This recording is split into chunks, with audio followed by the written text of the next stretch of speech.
When viewers first saw Joe Mannix driving that iconic green Dodge Dart GTS in 1968, they had no idea the car was hiding a colorful secret beneath its sleek exterior. From being abandoned in the California mountains for decades to featuring an ultra-rare $5,000 rotary car phone, the iconic green muscle car from TV's Mannix has a story far stranger than any detective case Joe Mannix ever solved. The 1968 Dodge Dart GTS that burned rubber across television screens for 8 seasons holds secrets about Hollywood hijinks, miraculous discoveries, and customization quirks that even diehard fans never knew existed. Here are 15 weird facts you didn't know about Mannix Dodge Dart GTS. Fact 1. It was originally bright red, not green. When viewers first saw Joe Mannix driving that iconic green Dodge Dart GTS in 1968, they had no idea the car was hiding a colorful secret beneath its sleek exterior. The 1968 Dodge Dart GTS, that became one of television's most recognizable vehicles, didn't start out in that famous British racing green paint job at all. The car rolled off the Chrysler assembly line in bright, vivid red, a color that would have made it stand out dramatically on screen, but ultimately proved too flashy for the character of a street-smart private detective. When the Chrysler Corporation provided the red convertible to the Mannix production team, executive producer Bruce Geller took one look at it and immediately knew the color wouldn't work for the show. Geller, who was known as a serious car enthusiast, felt that the bright red was simply too attention-grabbing and flashy for someone who was supposed to be a working private investigator making about $100 a day. A private eye needs to blend in, not announce his presence with a fire-engine red muscle car. So Geller made the call to bring in legendary customizer George Barris, the same man who had created the Batmobile, to transform the Dart into something more suitable. Barris repainted the entire car in a sophisticated British racing green, a color inspired by classic racing cars that gave the Dart a more understated yet still powerful presence. But here's where it gets interesting. The original factory red paint was never completely removed.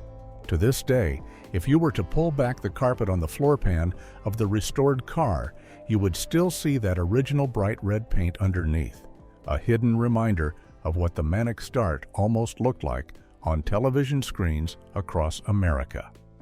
Fact 2. Found by a hiker after decades lost. The story of how the original Mannix Dart was rediscovered reads like something straight out of a detective show itself. After the Mannix producers finished using the 1968 Dart at the end of the 1969 season, the famous car was reportedly sold to a secretary who worked at Paramount Studios. From that point forward, the car simply vanished from public view, and for decades, most people in the automotive and television communities assumed it had been destroyed or scrapped like so many other famous TV cars from that era. The Dart remained lost and forgotten for years until a lone hiker was making his way through a remote part of the Southern California mountains and stumbled upon what appeared to be an old, abandoned Dodge, partially buried under years of accumulated fallen leaves and foliage. The car was sitting near a forest ranger station, weathered and forgotten, looking like it had been sitting in that spot untouched for a very long time. Most people would have walked right past it without a second thought, but this particular hiker happened to be a Mannix fan, and something about the car caught his attention. What gave the car away were the unique hood scoops that George Barris had custom designed for the show. Despite the years of neglect and the layers of debris covering the vehicle, those distinctive Barris-created hood modifications were still visible enough to identify the car as something special. The hiker realized he had stumbled upon the find of a lifetime, the one and only original 1968 Mannix Dart that everyone thought was gone forever. He tracked down the owner, purchased the car, and began the long process of restoring it. Without that chance encounter in the mountains, this piece of television history would have likely rotted away and been lost to time completely. Fact 3. Ultra-rare $5,000 car phone.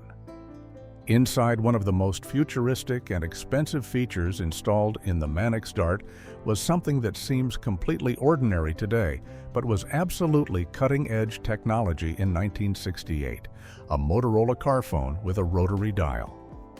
To put this in perspective, car phones were so incredibly rare and expensive at the time that only the wealthiest business executives and celebrities could afford them, and even then, very few people actually had them installed in their vehicles. The Motorola mobile telephone was mounted discreetly under the dashboard of the Dart, and it wasn't just a prop made for television. This was a real functioning car phone system that would have cost thousands of dollars to purchase and install in the late 1960s. In fact, a car phone setup like this could easily run around $5,000 or more, which in today's money would be equivalent to spending roughly $40,000 on a phone for your car. The cost included not just the phone unit itself, but also the complex radio transmission equipment needed to make the system actually work. For television audiences watching Mannix each week, seeing Joe Mannix pick up that phone in his car and make calls while driving around Los Angeles was absolutely mind-blowing. It made the character look incredibly sophisticated and gave the show a modern, high-tech feel, even though the producers had deliberately chosen to avoid making the car too gadget-heavy overall. The car phone became one of the most memorable features of the Dart, showing viewers a glimpse of technology that most people wouldn't have access to for another 2 or 3 decades. While almost everyone carries a phone in their pocket today, back in 1968, having a working telephone in your car was the ultimate symbol of luxury and cutting-edge innovation. Fact 4. Only one 1968 Dart was built. Here's something that makes the Mannix Dart even more remarkable. George Barris and the Mannix production team built only one single 1968 Dodge Dart GTS for the show, and that one car had to handle absolutely everything.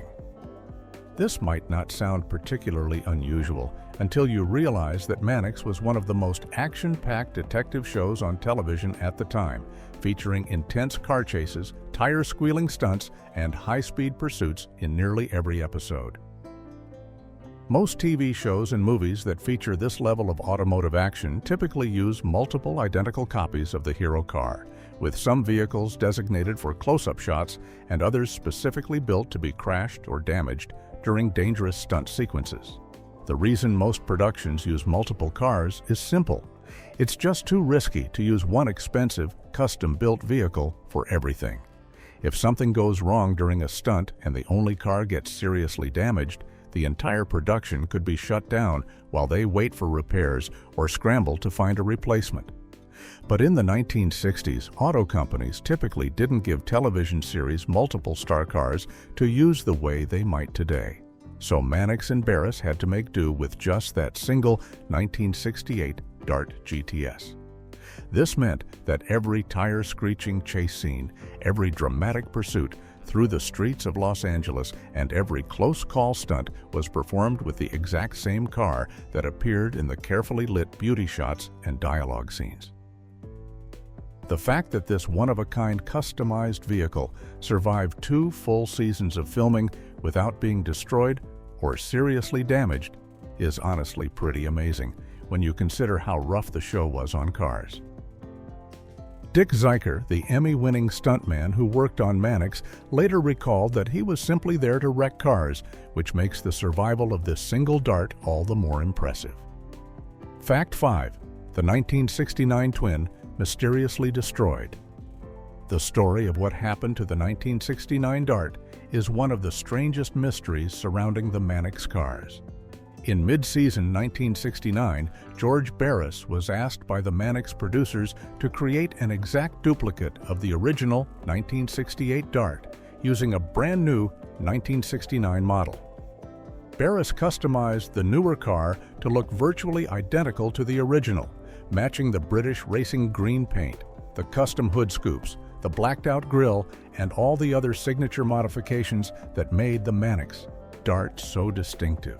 Interestingly, even though this 1969 duplicate existed, the original 1968 car continued to be the main vehicle featured in most episodes throughout the 1969 season, and nobody really knows why the producers didn't use the newer car more often. Some episodes did use both vehicles interchangeably, but for reasons that remain unclear today, the 1968 Dart remained the favorite. When filming for the 1969 season wrapped up and the show moved on to using Plymouth Barracudas instead, the 1969 Dart was sold off, just like its older sibling had been. Here's where things get strange. According to reports from the time, the 1969 Dart was being transported as a gift to the wife of a studio executive when it was completely totaled in a wreck. The exact circumstances of how this accident happened, where it occurred, or what went wrong during the transport have never been fully explained or documented. Some sources simply state that the car was destroyed in a wreck soon after being sold following its use on the series, but the specific details remain frustratingly vague. What we do know for certain is that the 1969 replica was destroyed, which means the 1968 Dart became the one and only surviving Mannix Dart in existence. Fact 6. 2 identical darts in one scene. In what has to be one of the most unusual moments in the entire Mannix series, both the 1968 and 1969 Dart GTS convertibles appeared together in the same shot during a 1969 episode titled A Penny for the Peep Show, and the show never bothered to explain how or why there were suddenly 2 identical custom green darts driving around Los Angeles at the same time. In the scene, Joe Mannix uses both vehicles simultaneously to confuse and shake off a police tail that's following him, with the 2 nearly identical cars appearing on screen together in what should have been an impossible situation. For anyone paying close attention to the cars, this scene creates a pretty significant plot hole that the writers and producers simply chose to ignore. Throughout the entire series, Joe Mannix drives his signature custom green Dart as his personal vehicle, and viewers would naturally assume he only owns one car. There's never any mention of him having a second identical vehicle, no explanation about borrowing a twin car from someone else, and no acknowledgement within the episode's dialogue that anything unusual is happening when 2 perfectly matched darts show up in the same frame. The only way to tell the 2 cars apart, if you look very carefully, is by checking the side marker lights, which are round on the 1968 model and rectangular on the 1969 version. For the average viewer watching the show on their television set in 1969, this small detail would have been nearly impossible to notice. The production team essentially took advantage of having both cars available at the same time to film a visually interesting chase sequence, but they completely skipped over any attempt to make it make sense within the story. It's a bizarre continuity choice that has left Mannix fans scratching their heads for decades. Fact 7. Batmobile wheels were first choice. When George Barris first customized the Mannix Dart, he made an interesting choice for the wheels that directly connected the car to another one of his most famous creations, the Batmobile from the 1960s Batman television series. Barris originally installed Raider mag wheels on the Dart, which were the exact same type of custom wheels he had used on the iconic Batmobile just a couple of years earlier. These distinctive wheels gave both vehicles a similar aggressive, performance-oriented look that was perfect for action-packed television shows. The Raider mag wheels were a specific style of aftermarket wheel that was popular among custom car builders in the late 1960s, featuring a spoke design that looked both sporty and high-tech for the era. By using the same wheels on both the Batmobile and the Mannix Dart, Barris was essentially giving the detective's car a subtle connection to one of the most famous custom vehicles in television history. For the first part of the 1968 season, viewers watching Mannix were actually seeing the same wheel design that Batman's crime-fighting vehicle used, even if most people didn't realize the connection. However, partway through the 1968 season, the wheels on the Dart were changed from the Raider mags to Craigar SS chrome wheels, which was a different and more common style of aftermarket wheel. The Craigar SS wheels had a simpler 5-spoke chrome design that was extremely popular on muscle cars and hot rods throughout the late 60s and early 70s. To this day, nobody knows exactly why the production team decided to swap out the Batmobile-style Raider wheels for the Craigars mid-season. It could have been due to availability issues, a desire for a different look, or simply because the Craigar wheels were more durable for the demanding stunt work the car had to endure week after week. Fact 8. Mike Connors broke multiple bones in pilot. Mike Connors' commitment to doing his own stunts on Mannix got off to a rough and painful start right from the very first episode of the series. While filming the pilot episode titled "The Name is Mannix," Connors suffered not one but 2 serious injuries that would have sent most actors straight to the hospital and possibly made them reconsider their approach to action scenes for the rest of the series.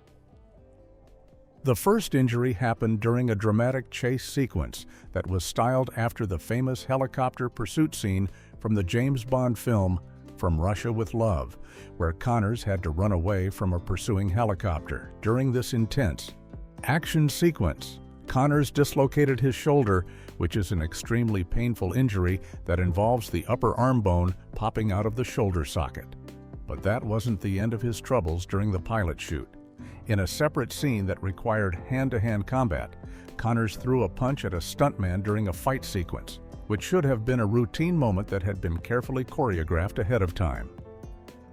Unfortunately, nobody told Connors that the stuntman he was supposed to hit was wearing a steel plate on his back for protection during the stunt. When Connors delivered what he thought would be a regular stage punch, his left wrist made contact with the hidden steel plate, and he broke his wrist on impact. Despite suffering these 2 significant injuries during the filming of just the pilot episode, Connors continued to insist on performing almost all of his own stunts throughout the show's entire 8-season run. His willingness to do his own action work, even after such a painful introduction to the series, helped give Mannix its authentic and gritty feel that set it apart from other detective shows of the era. Fact 9. One of only 271 ever made before. George Barris ever laid a hand on the Mannix Dart to customize it, the car was already an extremely rare and valuable piece of automotive history straight from the factory. The 1968 Dodge Dart GTS that became famous on television was one of only 271 GTS convertibles that Dodge built that year with the specific combination of a 340 cubic inch V8 engine paired with the Torque Flight automatic transmission. To put that number in perspective, that's an incredibly small production run even by the standards of limited edition muscle cars from the 1960s. The GTS, which stood for Gran Turismo Sport, was Dodge's performance version of the Dart, and it came with more powerful engine options and sportier styling compared to the regular Dart models.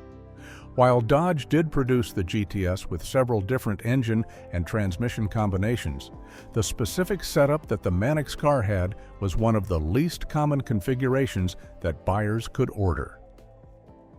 Most muscle car enthusiasts of the era preferred to order their performance cars with manual transmissions because it gave them more control and was considered more sporty, which meant that high-performance convertibles with automatic transmissions were much less common.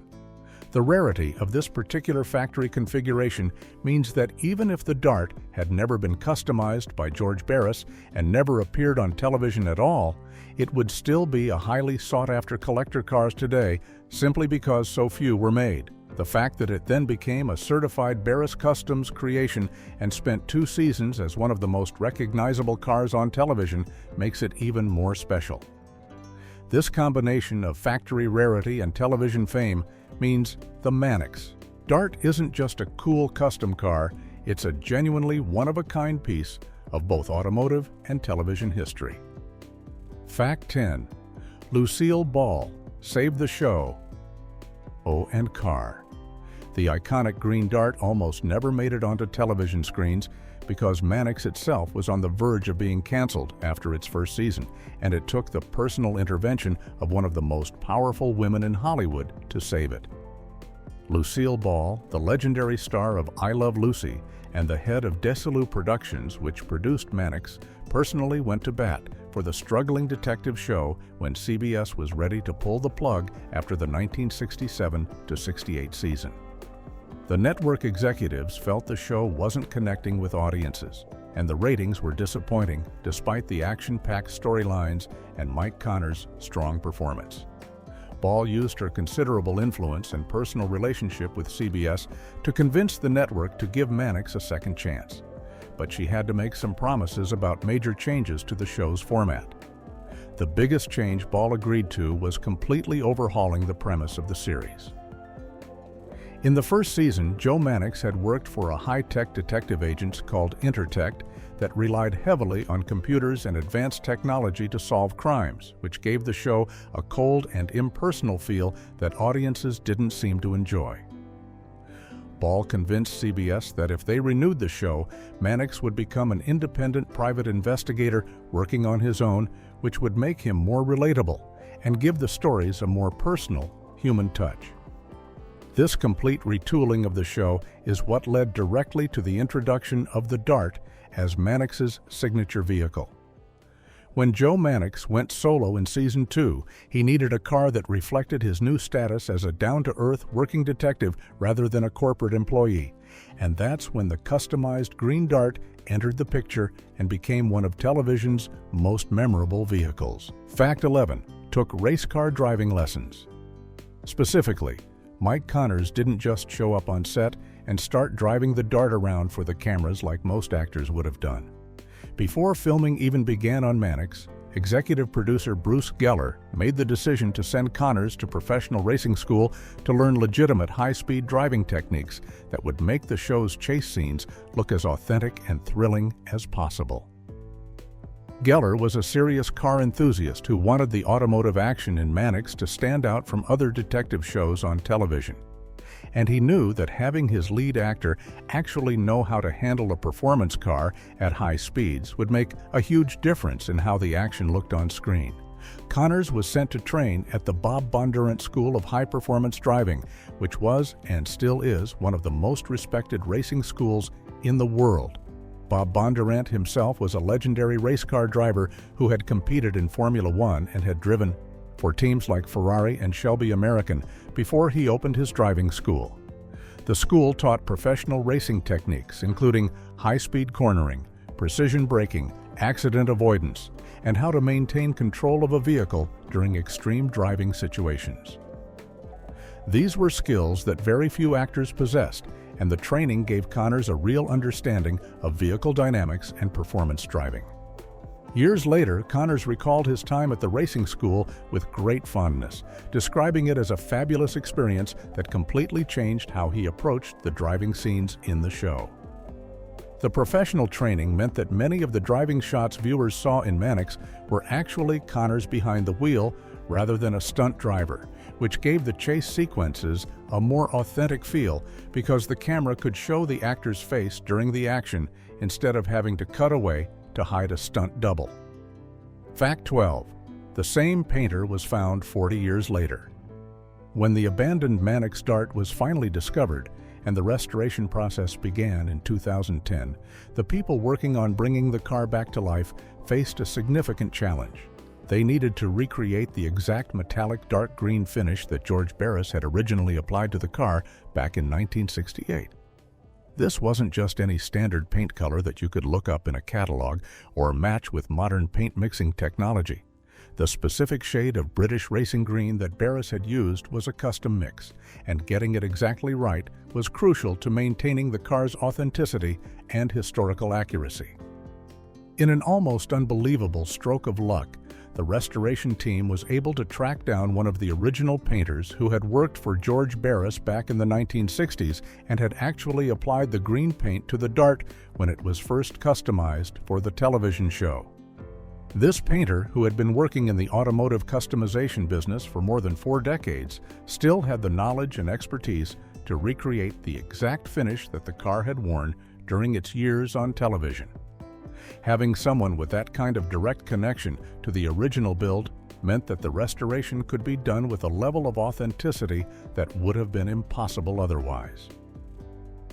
The painter was brought in to apply a fresh metallic dark green finish to the restored Dart, using his memory and experience from working on the car all those years ago to get the color and finish absolutely perfect.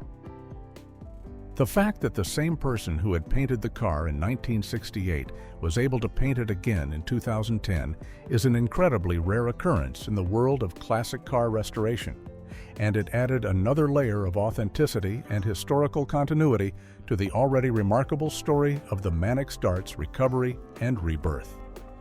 Fact 13. Designed not to be like James Bond. When George Barris sat down with the Mannix producers to discuss how the Dart should be customized for the show, they made a very deliberate and important decision about what the car should not be. At the time, the James Bond films were hugely popular, and Bond's gadget-filled Aston Martin with its machine guns, ejector seats, smoke screens, and tire slashers had captured the imagination of audiences around the world. It would have been very tempting to load up the Mannix Dart with similar high-tech gadgets and secret weapons to try to capitalize on that trend, but Barris and the producers agreed that approach would be completely wrong for the character and the show they were trying to create. The reasoning behind this decision was rooted in who Joe Mannix was supposed to be as a character. According to Barris, the production team wanted to make it clear that Mannix was a regular working guy who made about $100 a day as a private investigator, not a wealthy British secret agent working for an intelligence agency with unlimited resources and cutting-edge technology at his disposal. Loading the Dart up with elaborate gadgets and spy equipment would have made Mannix seem too fancy and too far removed from the everyday world that real private detectives operated in. Instead, Barris kept the customization focused on performance and style rather than gadgets. The modifications he made were subtle and practical. The hood scoops were functional and helped with engine cooling, the racing-style gas cap was a real performance part, and the custom paint and wheels gave the car a sleek, professional look without being over the top. The goal was to create a car that looked fast and capable, but still felt like something an actual working detective might realistically drive, which helped ground the show in a more believable and relatable reality. Fact 14. Lucas flamethrower lamps replaced parking lights. One of the most distinctive modifications that George Barris made to the Mannix Dart involved completely replacing the standard circular parking lights with a set of high-performance driving lights that were far more aggressive and purposeful than anything you would normally see on a street car. Barris installed Lucas flamethrower lamps in place of the factory parking lights, which were a type of extremely powerful auxiliary light that was typically found on professional rally racing cars that competed in grueling off-road events where drivers needed maximum visibility in difficult conditions like fog, rain, and darkness. The Lucas flamethrower was a British-made driving lamp that got its dramatic name from the incredibly bright and focused beam of light it produced, which was powerful enough to illuminate the road far ahead of the vehicle, even at high speeds. These lights were serious racing equipment used by professional drivers who needed to see as far down the road as possible when they were pushing their cars to the limit on challenging rally courses. Installing them on the Mannix Dart gave the car a much more tactical and aggressive appearance that made it look like it was ready for serious action, rather than just casual driving around town. To make the Lucas flamethrower lamps fit properly into the front of the Dart, Barris also had to modify the grille by blacking it out and reconfiguring the opening to accept the new lights. This customization completely changed the look of the car's front end, giving it a meaner and more purposeful expression that perfectly matched the tough, no-nonsense character of Joe Mannix himself. The blacked-out grille combined with the powerful rally lights created a front-end design that looked both sophisticated and intimidating, which helped establish the Dart as a vehicle that meant business whenever it appeared on screen. Fact 15. Reunited after 40-plus years with stars. After the Mannix Dart was fully restored in 2010, the new owner decided to organize something truly special, a reunion between the car and the key people who had worked with it more than 4 decades earlier. Mike Connors, who had driven the Dart as Joe Mannix in every episode, George Barris, who had customized the car and created its iconic look, and Dick Zeicher, the Emmy-winning stuntman who had performed many of the dangerous driving stunts in the show, were all invited to see the restored vehicle. None of these 3 men had laid eyes on the car since filming ended in the early 1970s, which meant they were seeing it again after more than 40 years had passed. The reunion took place on separate days, with each man getting his own private time with the Dart, and the reactions from all 3 were remarkably similar. When each of them first saw the restored car, they broke into huge grins and approached it like they were greeting a long-lost friend they hadn't seen in decades. What made the reunion even more remarkable was that each person instantly began recalling specific and unique details about the Dart without any prompting, as if no time had passed at all since they had last worked with it back in 1968 and 69. Mike Connors remembered exactly how the car felt to drive and talked about loving its lines and handling. George Barris recalled specific decisions he had made during the customization process and pointed out details of his work that were still visible on the restored vehicle. Dick Zeicher reminisced about the wild stunts he had performed and how tough the production had been on the car.